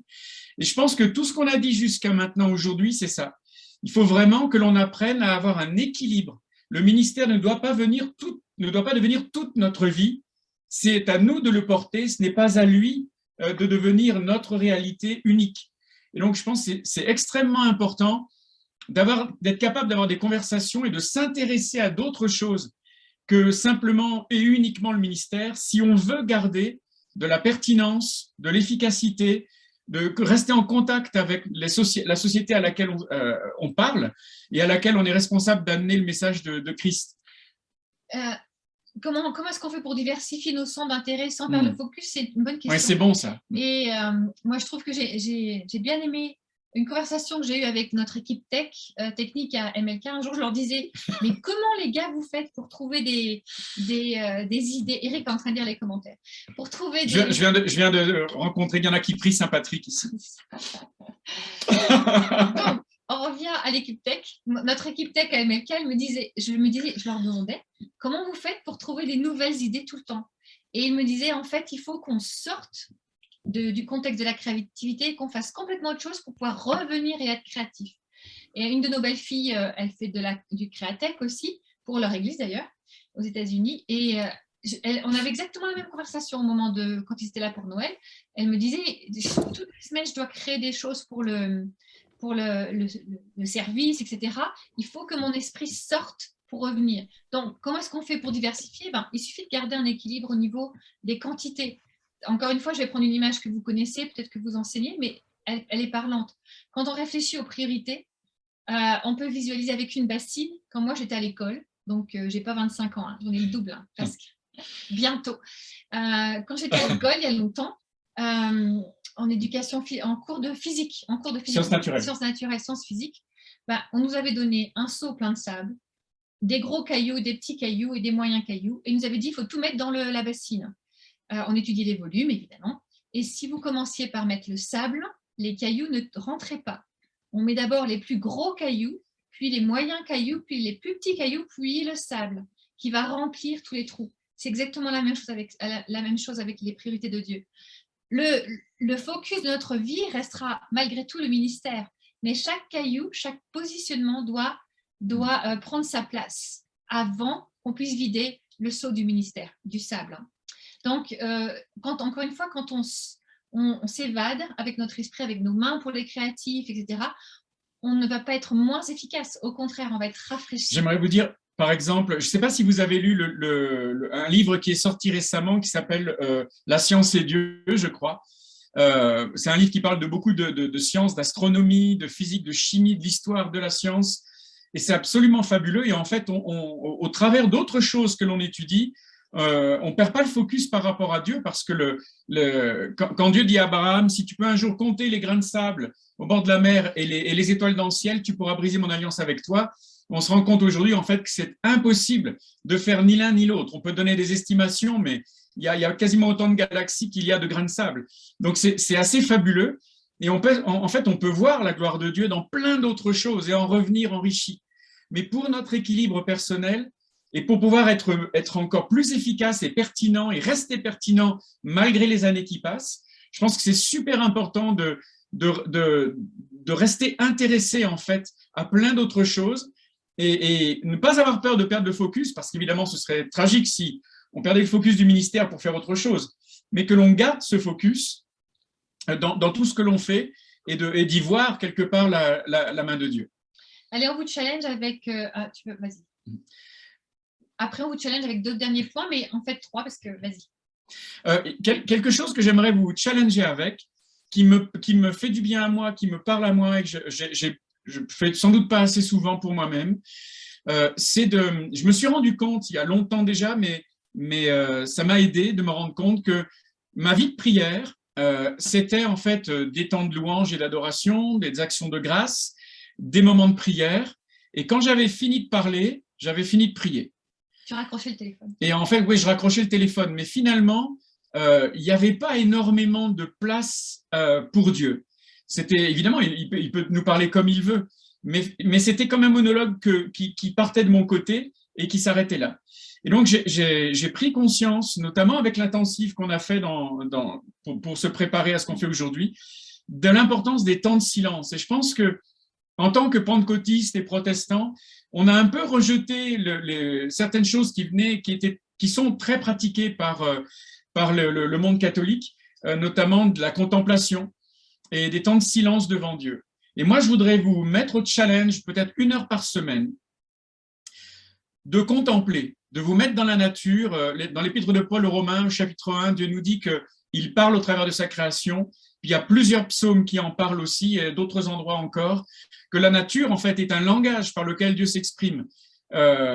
Et moi, je vous mets au défi de dire, Seigneur, je te donne le micro maintenant, et parle-moi, et fais de ce temps ce que toi tu veux. Et vous prenez un carnet de notes ou vous vous enregistrez avec un téléphone, peu importe. Vous pouvez être en train de marcher dehors, mais si le temps le permet, je vous encourage à aller à l'extérieur et donner quelque part, mettez Dieu au challenge de lui apporter 1 heure par semaine où vous êtes à sa disposition pour écouter ce qu'il a à vous dire. Et peut-être que simplement, il viendra par sa présence et rien d'autre, mais peut-être qu'il a d'autres choses. Et ce que je me suis rendu compte, c'est que des fois, l'agenda de Dieu n'est pas le nôtre. Ses priorités, ce qui lui semble être une priorité, n'est pas forcément ce qui me semble être une priorité. Et c'est assez stupéfiant. Et en fait, on a besoin de cette connexion pour être ressourcé d'une manière vraiment nécessaire et vitale. Et ça nous permet aussi de nous déconnecter par rapport à l'urgence du ministère souvent. Donc d'avoir ce 1 heure par semaine où je vais juste donner la chance à Dieu de parler et moi je reste dans le silence et il en fait ce qu'il veut. Et moi je voudrais vous lancer ce challenge amical et puis que vous puissiez voir comment Dieu va l'utiliser. Surtout si vous êtes en temps de jeûne. On peut garder ces points-là pour demain. D'accord. Surtout si vous êtes dans un temps de jeûne, c'est le bon moment quand on jeûne, vous savez, je vais rien vous apprendre. On a une connexion avec Dieu qui est plus aiguisée parce que normalement, notre corps se met au repos de la nourriture et d'avoir à digérer, donc notre esprit est plus connecté à Dieu. Donc, si vous êtes comme beaucoup d'entre nous, en jeûne pendant ce début d'année, n'hésitez pas à faire ce temps d'écoute. Puis on termine avec ce dernier point qui est tellement important aussi, et on reprendra demain sur la conversation.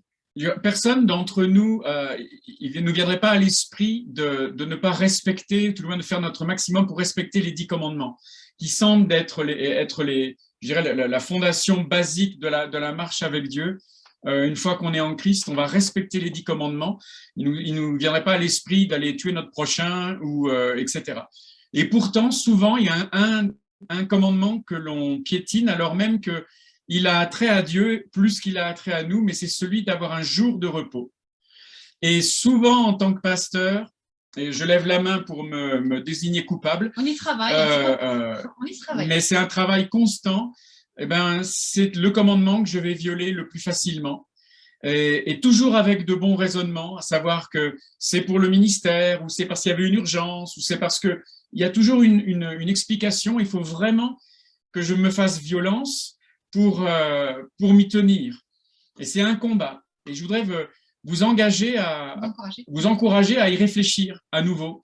Est-ce que vous avez un vrai jour de sabbat par semaine où vous allez décrocher du ministère pour vous faire le focus sur votre relation avec Dieu? Et ça, c'est pas du ministère. Si cette relation est à la bonne place, c'est pas du ministère. Et prendre soin de vous-même, peut-être avoir une activité qui est en dehors complètement du ministère, prendre soin de vous, faire du sport, super important, développer des amitiés en dehors du ministère ou avec des gens qui s'en fichent que vous soyez pasteur, mais qui vous aiment pour qui vous êtes. Enfin, vous faites de ce sabbat ce que vous voulez, mais c'est important, je crois, c'est presque une question de foi. À MLK, vous savez, on est pasteur à MLK aussi, hein, on est responsable avec Yvan et Nathalie de la conduite de Carl, de la conduite d'MLK, et c'est vraiment pour nous une responsabilité, un honneur, un bonheur d'être impliqué. Mais MLK, c'est une machine qui vous aspire et puis qui vous ressort en petits morceaux de l'autre côté si vous ne faites pas attention, hein, parce qu'il y a toujours quelque chose à faire. Et peut-être que là où vous êtes, c'est la même chose. Vous dites, mais moi, je voudrais bien prendre un jour de sabbat, mais il y a toujours quelque chose à faire.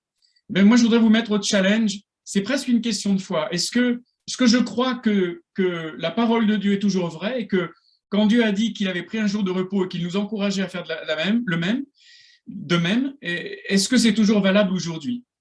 Et on est tellement pris par l'urgence qu'on a l'impression que c'est pas grave si on met le sabbat de côté. Et on va le faire pendant des mois et des années jusqu'au moment où il y a un truc qui claque. Et on peut être en burn-out, on peut être en épuisement, on peut avoir toutes sortes de problèmes même physiques qui vont nous arriver parce qu'on n'a pas respecté ce sabbat. Et vraiment, moi, je voudrais vous encourager à oser le sabbat, pas pour en faire une loi des Mèdes et des Perses hein, et une religion, mais vraiment pour débrancher pendant une journée, toutes les semaines, du ministère et vous ressourcer. Et vous serez, moi, à chaque fois que je le fais, donc je suis toujours étonné de voir le bénéfice que j'en retire, quoi. Mais c'est dur à maintenir et je ne vous cache pas que c'est un combat permanent, quoi. Et si pour vous c'est facile de faire un jour off, merci Seigneur, et vous avez raison, vous avez fait le bon choix.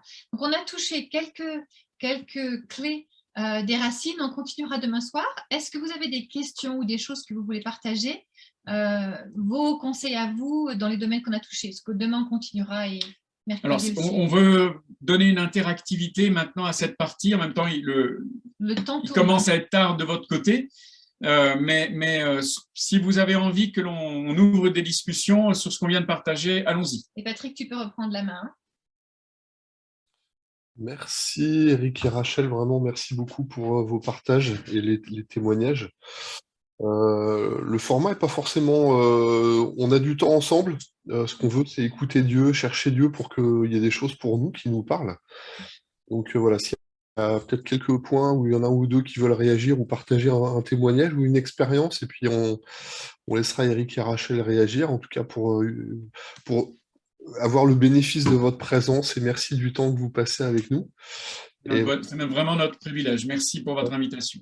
Merci. Et puis bah voilà, il y a peut-être une ou deux, il y a quelques. Alors, on peut décrire des choses sérieuses. Je vois dans le chat, des fois, je me suis lâché. Alors, la vidéo que tu as dite, en fait, Raphaël, dans le chat, j'ai mis la vidéo YouTube. Il y a une vidéo très bonne là qui reprend justement la gestion du temps. C'est un prof qui a fait ça à ses élèves. Et pour répondre à Laurent Wagon, à la fin de la vidéo, il y a une petite il y a un petit clin d'œil à Saint-Patrick, donc voilà, allez voir ça. Très, très bien foutu. Et en fait, voilà, c'est des leçons de vie qui, des fois, ça, c'est aussi les rabbins. Alors, moi, je vais le dire pour moi. Quand on est dans le ministère et qu'on est vraiment pris dans la business, à un moment donné, on est toujours dans la même méthodologie de travail. Et moi, pendant un moment, mon renouvellement, ça a été de visiter, en fait, de travailler, en fait, la parole de Dieu dans l'Ancien Testament avec des rabbins juifs, qui fait que du coup, j'ai vraiment compris d'autres choses bien plus profondes sur justement l'opposition de Jésus avec le monde juif, parce que des fois, ça me paraît tellement évident que Jésus, c'est le Fils de Dieu, que des fois, j'ai du mal à dire pourquoi est-ce que quand Jésus, il dit « mais notre Père », ça les offense, quoi. En fait, quand on va creuser ça, on dit « ouais, en fait, non, il était vraiment loin, le monde était vraiment loin », donc effectivement, on a besoin de ce renouvellement. Et puis Nathalie, je vais citer mon épouse parce que c'est mon meilleur coach. En fait, on est épuisé, non pas parce que ce qu'on fait en fait est dur, mais parce qu'on ne fait pas suffisamment de choses qui nous renouvellent. Oui, très bien. Souvent, en fait, dans la semaine, je me rends compte que j'ai une obligation et une autre obligation, et que quelquefois, ces moments qui sont vraiment les trucs qui sont précieux pour nous et qui nous renouvellent, passent en arrière-plan, et du coup, on n'a plus ce temps suffisant pour être avec des choses qui nous font du bien, dans lequel on sent que Dieu nous, voilà, on désensable un peu les situations, on nous donne de l'oxygène, on nous donne de l'air. Et moi, je rejoins, alors moi, je redis peut-être ce que je disais tout à l'heure, mais je trouve que on est responsable, moi je veux le dire pour moi, comme ça, réagissez si vous voulez, mais le premier responsable de ma vie spirituelle, mon ministère, c'est moi avant les autres. Hein. C'est-à-dire que je suis responsable de ce que je vais vivre, et je vivrai aussi ce que je m'autorise à vivre avec l'envergure que je vais donner pour moi.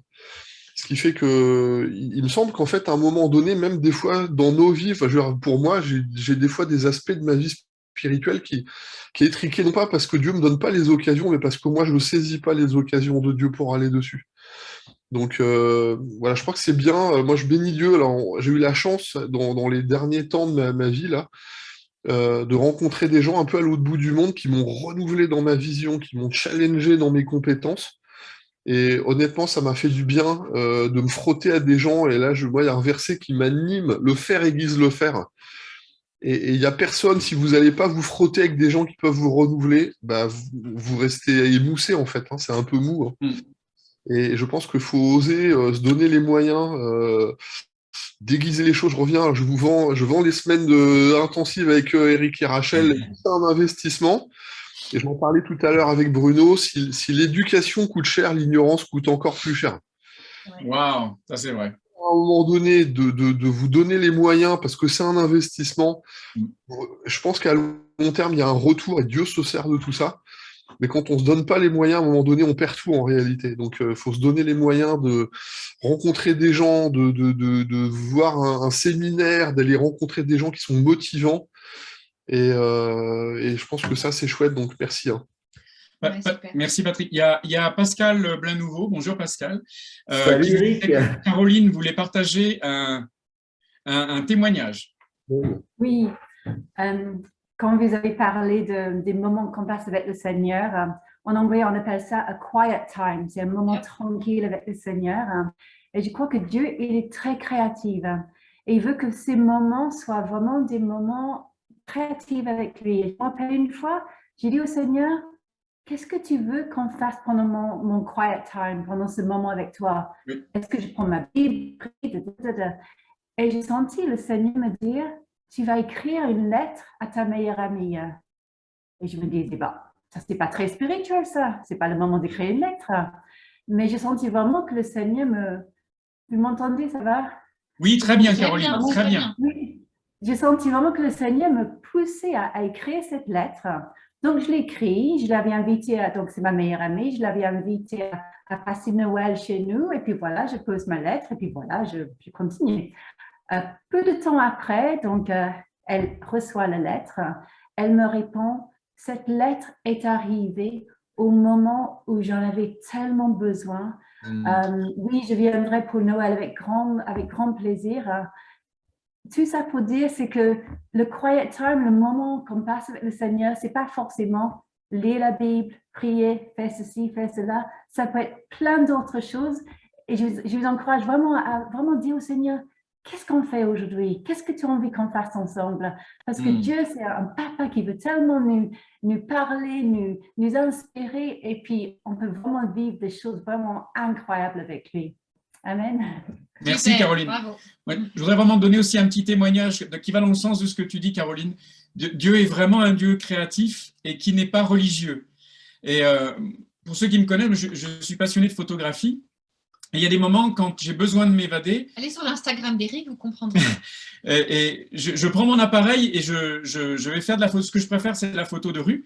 Et souvent, je me suis rendu compte que le Saint-Esprit était là avec moi et me faisait sentir sa joie, que je sois en train de faire quelque chose qui était important pour moi. Ça ne fait pas de nous des gens égoïstes, mais je sentais qu'il approuvait le fait que j'investisse aussi dans des choses qui me ressourcent.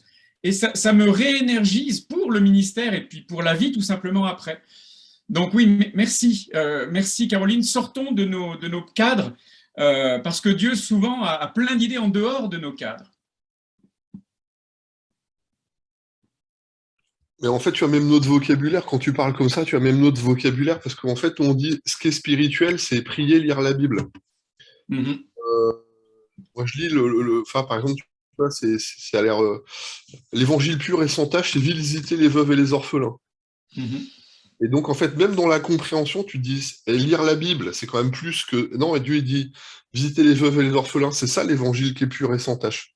Oui. Je pense que nous, en fait, il y a des distractions qui sont saines, hein, et on sait très bien, dans les actions ou dans les activités, il y a des saines activités, il y a des activités qui sont malsaines. Et quand on développe des saines activités, même dans le relationnel, on peut avoir des choses extraordinaires. Moi, je rejoins Caroline, hein, mais même ce que tu dis dans la photo, il y a des choses extraordinaires à vivre. Et en fait, nous, à nos premiers abords, dans notre compréhension, c'est pas sain, c'est pas spirituel. Et moi, j'aime bien, alors, je reviens avec mes rabbins, là, On dit toujours dans le monde juif, il faut toujours avoir une activité intellectuelle, une activité manuelle. Et en fait, il n'y a pas d'opposition avec les deux. Il y a des choses où il y a des expressions différentes. Et je crois qu'on a besoin d'avoir des fois. Moi, je rejoins. Tu vois, alors, je vais balancer. Je m'expose, hein, tant pis, mais à Blois, je faisais partie d'un club de whisky avec un gars, un monsieur qui avait une boutique. S'il était là, je le salue. C'est François. C'est devenu vraiment quelqu'un que j'apprécie. C'est vraiment un copain. Enfin, vraiment avec cette sensibilité.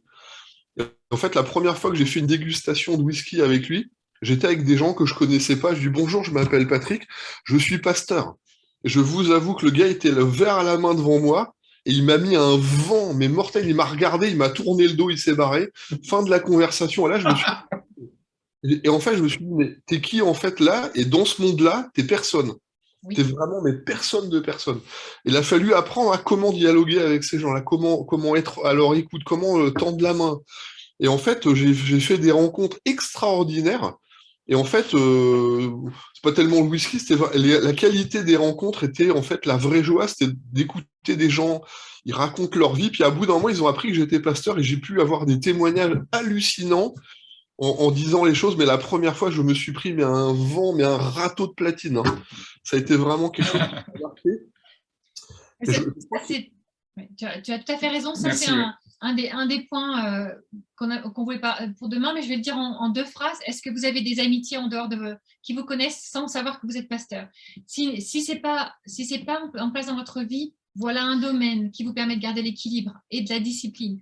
Est-ce que vous avez des amis qui sont inconvertis même, qui vous connaissent pas en tant que pasteur? Vous avez pas, bien sûr, au bout d'un moment, ils sauront que vous êtes pasteur. Mais moi, je dois dire que parmi nos meilleurs amis, oui.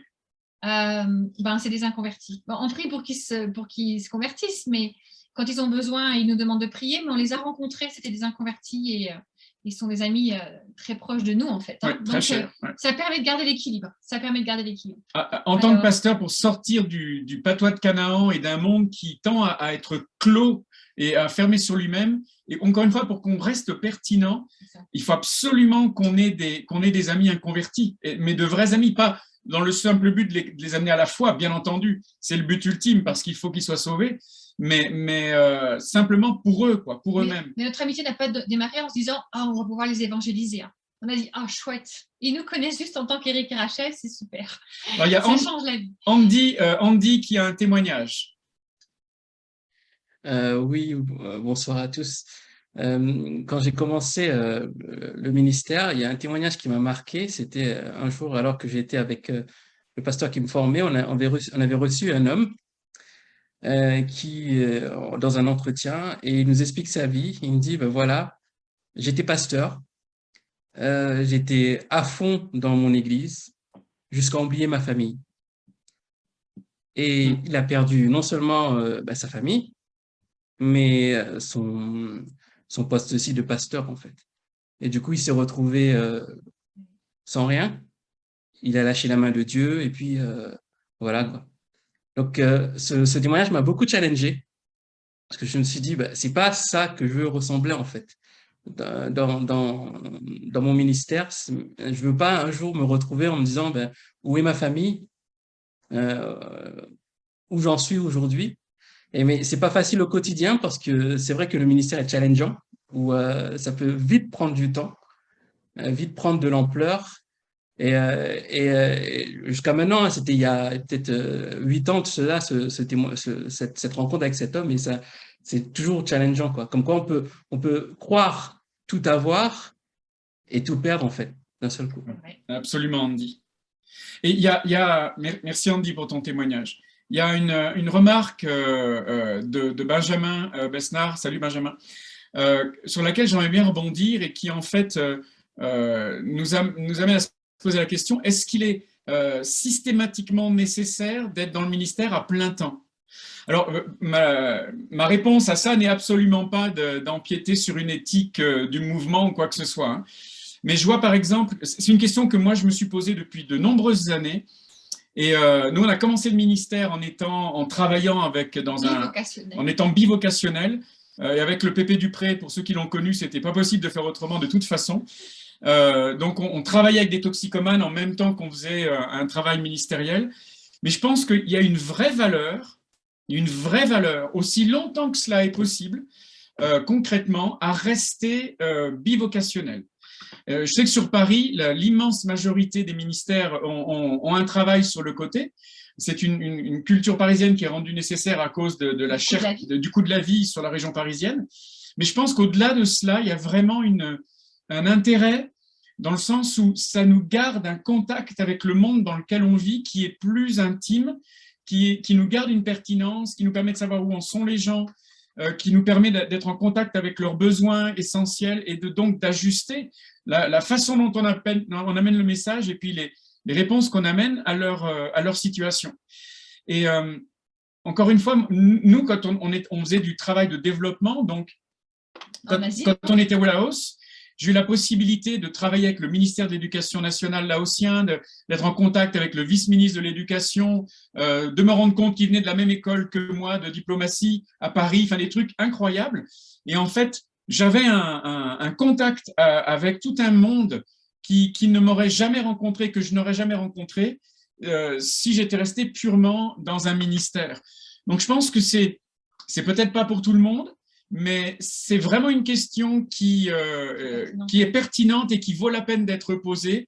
Et si ce n'est pas un mi-temps complet, ça peut être 10% de votre temps, ça peut être un quart de votre temps, mais il y a un vrai intérêt, une vraie réflexion à avoir sur est-ce que je peux avoir quelque chose à côté du ministère qui me garde une pertinence pour le ministère? Parce que l'objectif, c'est évidemment de rester efficace dans l'annonce de l'Évangile. De toute façon, on exerce tous un ministère, qu'on soit à plein temps payé par l'Église ou pas. Le dentiste ou le gars qui ramasse les poubelles, quand il fait un sourire à la mamie qui est toute seule, etc., il exerce son ministère. Donc, on a tous un ministère. Un discours que l'on a, bref, j'espère que vous l'avez aussi, mais le ministère, c'est pas que celui qui est intronisé pasteur après avoir... qui a droit au huis clos. C'est pas que celui qui a droit au huis clos, mais on a tous un ministère, quel que soit le contexte de vie dans lequel on vit, en fait, dans lequel notre contexte de vie, point. Tout le monde a appelé avec un ministère. Bon, voilà, mais bien sûr, je comprends la question, être à plein temps payé par l'Église ou avoir un job à côté aussi. Voilà. Mais si ça peut valoir le coup de réfléchir à ça. Hein. Ici, on a un ami qui est pasteur d'une des plus grosses églises de la ville où on habite. Pendant un temps, il y a longtemps, une dizaine d'années en arrière, il s'est mis en pause pendant 2 ans, je crois. 2 ans. Il s'est mis en pause pendant 2 ans. Il a dit, moi, j'ai besoin de me recentrer sur ma famille, j'ai besoin de retrouver une discipline du ministère. Donc, je me mets en pause du ministère, payé à plein temps, celui qui nous donne droit au huis clos, hein, le ministère, frère. Et il a pris un boulot, je ne sais plus ce qu'il faisait, il vendait des voitures, je sais pas quoi. Architecte. Voilà. Et après, une fois qu'il a remis sa vie d'aplomb, que sa relation avec Dieu était, bon bref, que son champagne coulait Dieu dans le bon sens, il a pu reprendre un service payé par l'Église à plein temps et son Église a décollé. Mais pas décollé parce qu'il était quelqu'un qui avait une discipline et un équilibre dans sa vie personnelle, dans sa vie familiale. Et ça s'est vu dans le ministère. Donc voilà. Ça peut être bien d'avoir une saison, peut-être pas tout le temps, mais d'avoir une saison où on peut reprendre quelque chose sur le côté qui nous nourrissent et qui nous permettent de reprendre contact avec d'autres réalités que simplement celles du ministère. Je pense qu'on a... Nous, on va... Voilà, Patrick, hein, si tu veux. Oui, je pense on a fait le tour des questions. C'est Marie-Christine. Je pense que le ministère, c'est faire ce que tu veux, la volonté. C'est vrai qu'on dit saison. Pardon, t'entends pas bien, Marie-Christine. Ça coupe un petit peu ton micro, Marie-Christine. Oui. Donc, vous m'entendez là? Oui. Oui. Alors, je pense que déjà, on est appelé à être disciple de Jésus, à être fidèle, un simple chrétien fidèle. Il y a des moments dans notre vie où on a des responsabilités.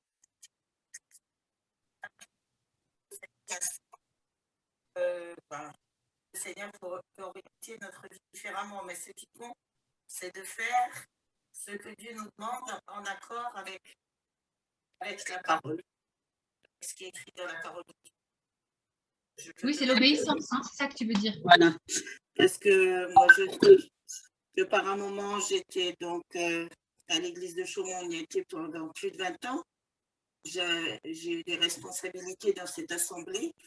Et puis, le Seigneur a dit que ta mère, j'ai réalisé que mes parents. Je ne sais pas si c'est nous, mais nous, on ne t'entend pas. Oui. Je vais mettre le casque peut-être. Excusez-moi.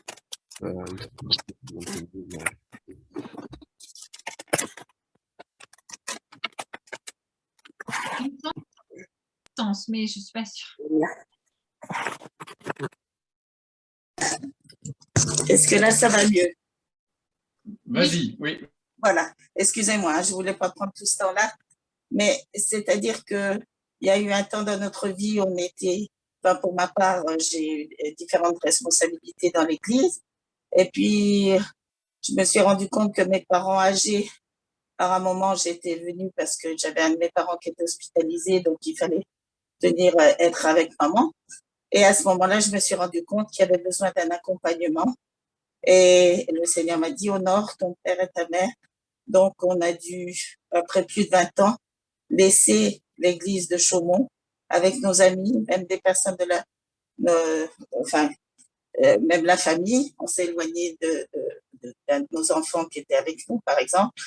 Et on est venu ici, et le Seigneur, bon, et on est simple, bon, je suis simple chrétienne dans l'église où je suis actuellement, mais ce qui compte, c'est de faire ce que le Seigneur nous demande, même si ça n'a pas été sans pleurs de quitter les amis, de quitter l'église là-bas, mais et puis, enfin, ça c'est personnel, et en fait, il s'est avéré qu'en venant ici pour m'occuper de mes parents, je ne savais pas que j'avais un cancer, mais les choses ont été révélées puisque j'étais venue ici.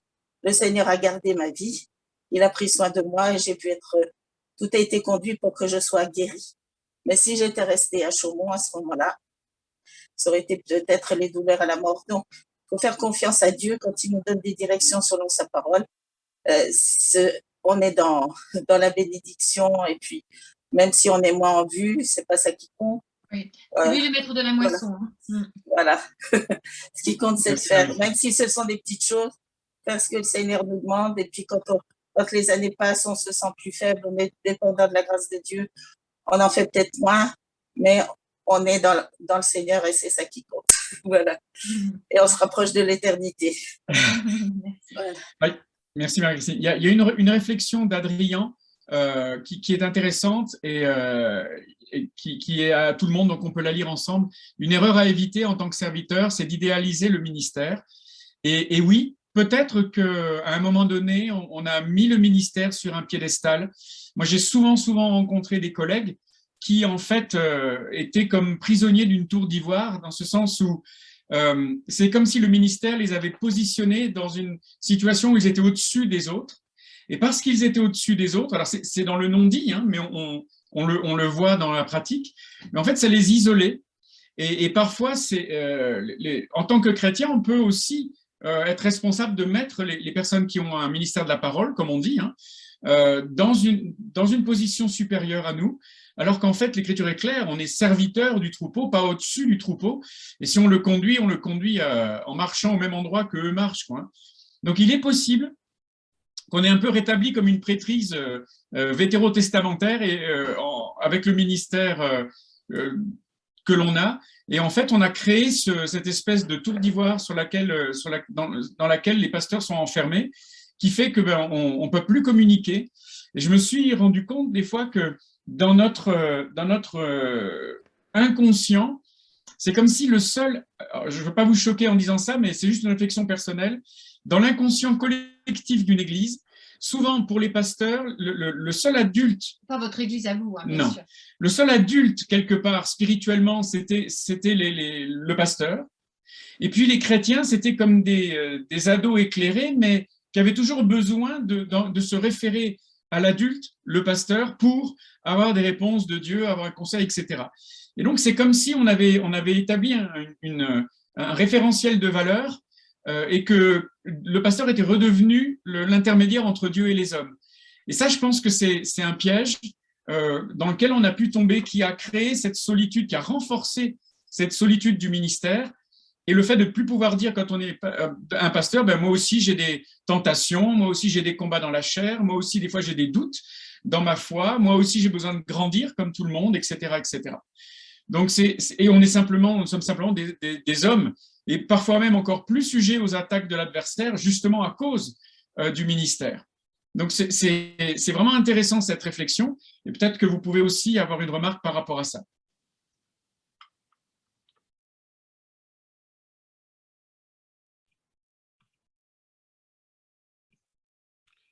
Ouais, merci. Ouais.